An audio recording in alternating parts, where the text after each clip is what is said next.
Hi guys, welcome back to my channel. So isa na namang video ang panonoodin natin regarding sa ADAS 2024 or Asian Defense and Security Exhibition na ginanap dito sa Pilipinas. So itong video na to ay galing kay Events and Entertainment PH. So subscribe nyo po siya mga idolo. So ako rin po, subscribe nyo rin po ako. Siyempre, hit nyo rin po yung notification bell at i-like tong video na to. Okay guys? So okay, panoorin na natin.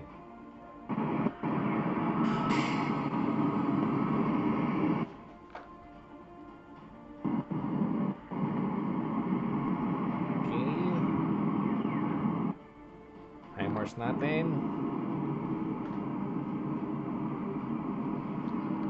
What's that? Is that the Just 39? The Gripen? Oh, the Gripen nga.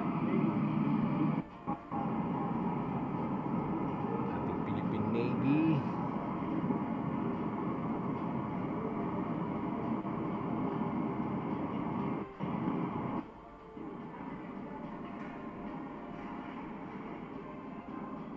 May ganyan na tayong missile, no?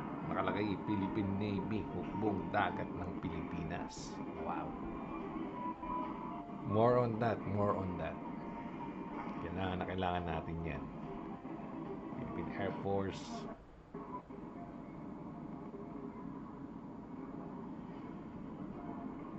Yung mga panghimpapawid natin.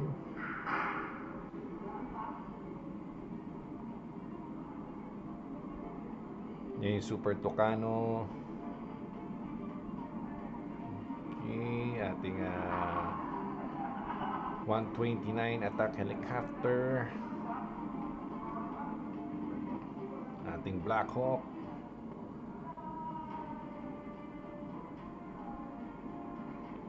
Okay, HIMARS. Super Tucano. So, 6 na piraso na Super Tucano meron tayo. Ano? May plano pa ba tayong bumili ng ganyan? Ano tingin nyo guys? Kailangan ba natin bumili ng ganyan? Black Hawk. May nabibili bang mga ganyan guys? Parang gusto ko magkaroon ng ganyang display dito sa bahay. Parang ang ganda eh, no? Mga model ng ano, pang military. B-10. Sobrang lumang-luma na, pero at least nagagamit pa rin natin para matulungan natin yung mga ground na personnel natin. Yun din yung MD-520 MG. Attack helicopter din niya, pero lumang-luma na rin. NC-212I. Yung training natin, jet natin. Okay, FA-50. 50 units. Ay, 50 units. 12 units lang. Ano ka ba? Mali-mali pa yung sinasabi. 12 units. Bumili pa tayo ng isang 12 units pa niyan para dalawang squadron na. Diba? Kuha ko yung Super Tucano natin. Diba?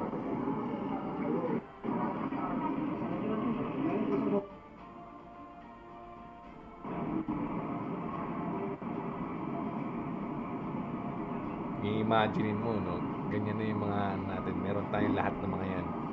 Nakapalibot yan sa West Philippine Sea. From North Luzon to Palawan, di ba? Kasi kailangan talaga natin yan. Kasi pahuli lang tayo ng ano eh, ng missile ng China.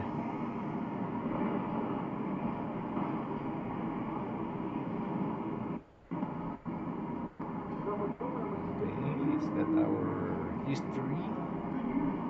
Our military? Philippine Army history nga nakalagay sa taas. You know?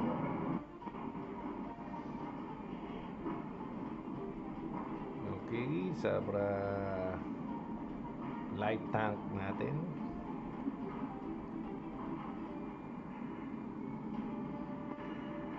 Okay, Sabra rin to. Yan yung parang communication nila. Dyan ang gagaling.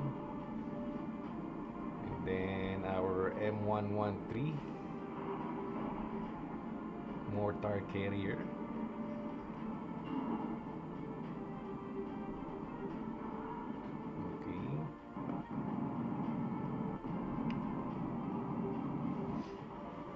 Okay. AIA.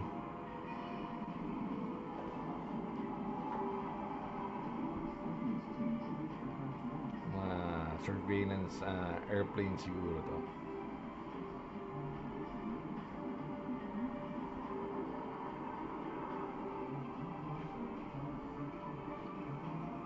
Radars. Celsen.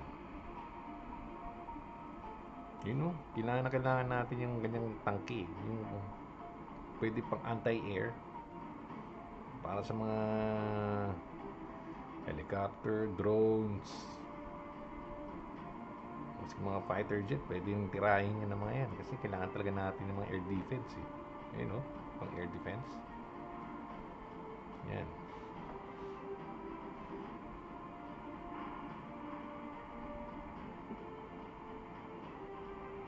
Yung parang radar niya yung umiikot. Kailangan natin yan talaga, promise.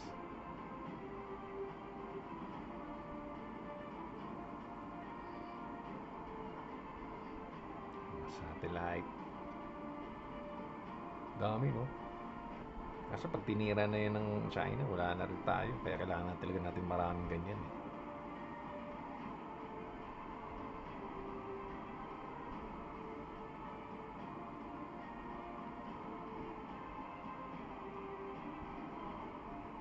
Yan, meron yung Malbar na ganun.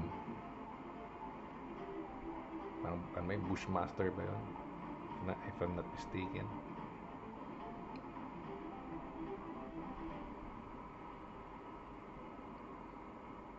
Okay, what's that? A frigate? Corvette?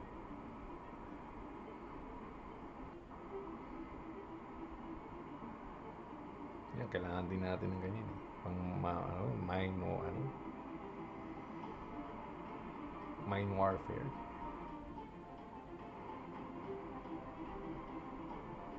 Stig din eh. Fast attack boat ba yan? Stig.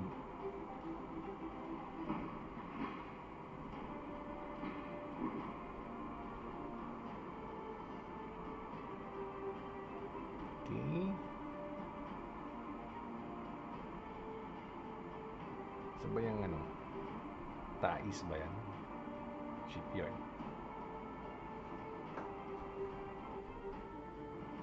Okay, Rafael. Yung mga missile natin na nakalagay sa ating Acero class. Yan, dyan din tayo kumuha ng UAV, unmanned aerial vehicle natin. Hermes. Yan din yung self-propelled natin. Tsaka yan din yung HIMARS ba yan? Ay, hindi, Spider pala. Sorry, HIMARS tuloy.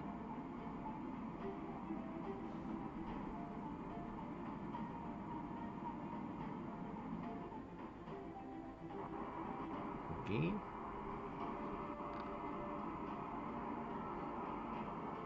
So yan natin yung frigates natin na Rizal class.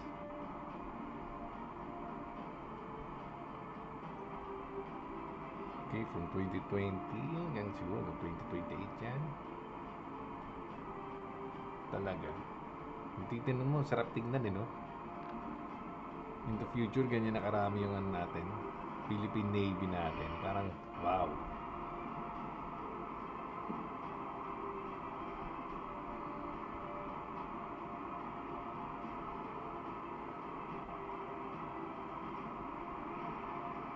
$3,200. Yan ba yung Malbar natin? Parang ito yung isa yan. Yan yata yung Malbar class natin. 3,500.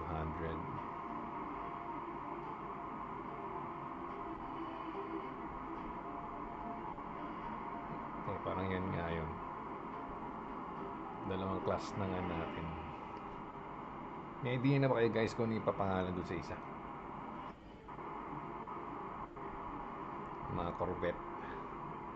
Dadalawa pa lang ang ating Corvette. Dadalawa pa lang ang ating mga frigate.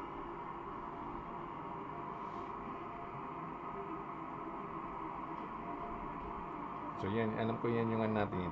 Yan, 2200. Yan yung offshore patrol vessel natin. Na 6 na ginagawa na. Kaso around 2028 pa ata madi-deliver yan. Ba? Yan yung napanood na natin kahapon. Mga Philippine Coast Guard. Wow! Submarine!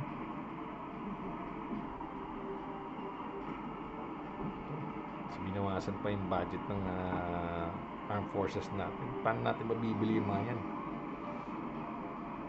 Ewan ko ba sa mga taga-government?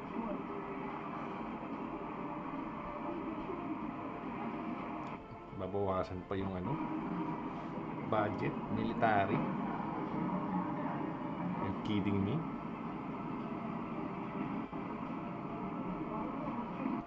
Kailangan natin bumili ng mga gamitan, babawasan.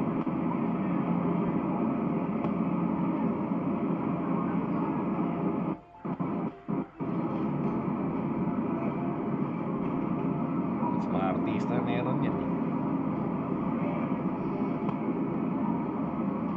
Mga government employee. VIP ba yan?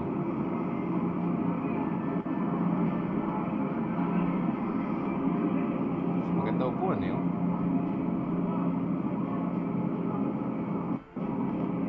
VIP siguro yan.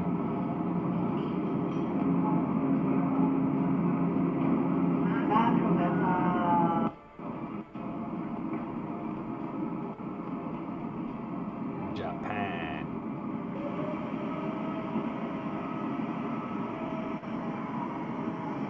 Parang wala din yung Mitsubishi yung gumagawa ng natin, mga PCG na barko natin, yung 97 meters.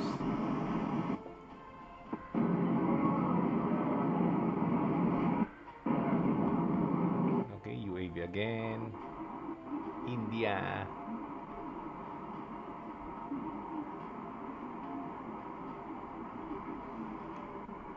Okay din naman siguro yung mga gamitan ng India.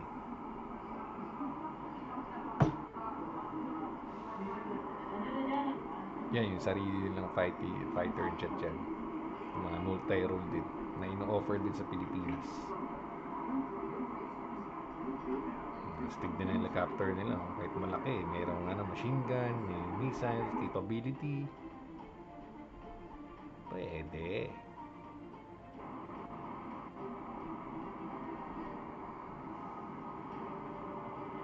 Yan, kailangan natin yan. Mga UAV na may missile capability.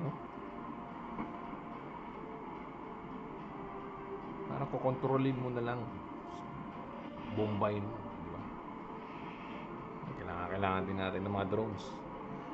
Yun ang uso ngayon eh. Mga kamikaze drones na ginagamit din sa di ba? Sa Ukraine versus Russia war.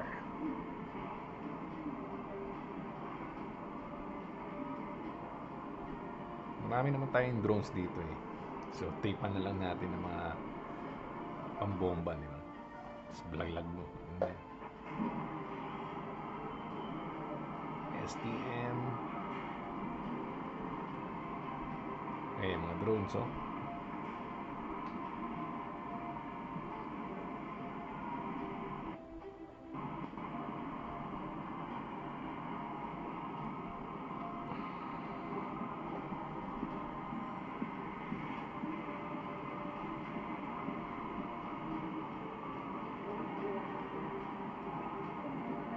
Engineering. What's that? Sankar. Markan, Baha. Israel Shipyard. So So dyan natin binili yung Shaldag o yung Acero class natin. Pero hindi yan yung Shaldag kasi may helipad eh. Maliit lang yun eh, 32 meter lang ata yun. Yan. Yan yun.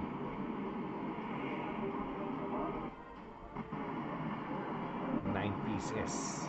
Pero 8 na nandito na sa Pilipinas. Autocar. Armored vehicle.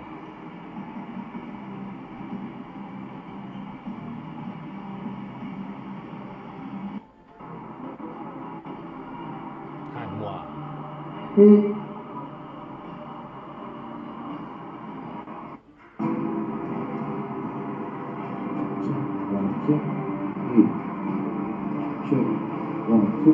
Torpedoes ba?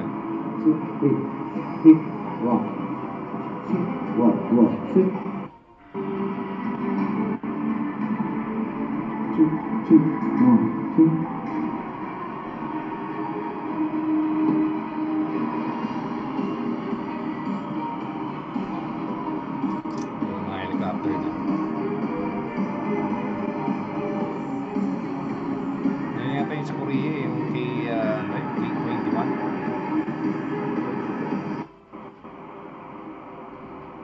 Ramos. Dapat ganyan din yung mga binibili natin eh. Meron naman tayo yan pero napaka-konti. Kulang na kulang talaga. Pero napakamahal kasi din yan.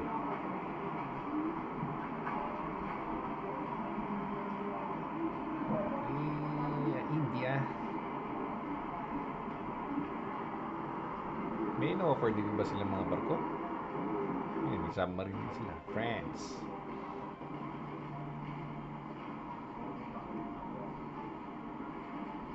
Ang kinakater nila ay mga self-propelled. Pero mas parang maganda rin yung ano, yung nasa tangke na self-propelled. Ang laki tignan eh. Stig pa. At meron din tayong ganun, maski ilang piraso lang. Kahit mga 12 lang siguro. Isang squadron.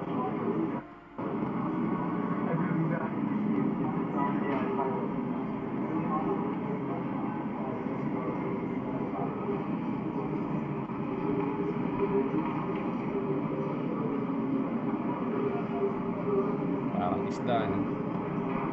Surang isda. Ang dagat yan, malaki. Little submarine.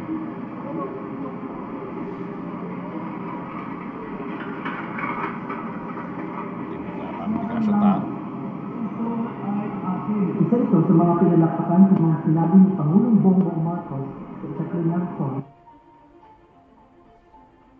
Okay. Pero talagang gusto. Okay. So yun guys, tapos na ang ating video.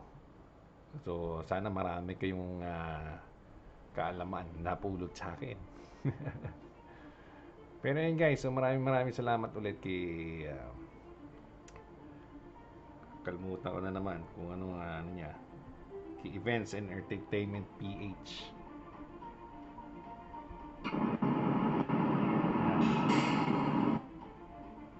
Yan, kay Events and Entertainment PH, mag-subscribe po kayo sa kanya. Okay, and then huwag niyo po rin kalimutan mag-subscribe din po sa akin. So maraming salamat ulit sa panonood. Ingat po tayo lagi and God bless.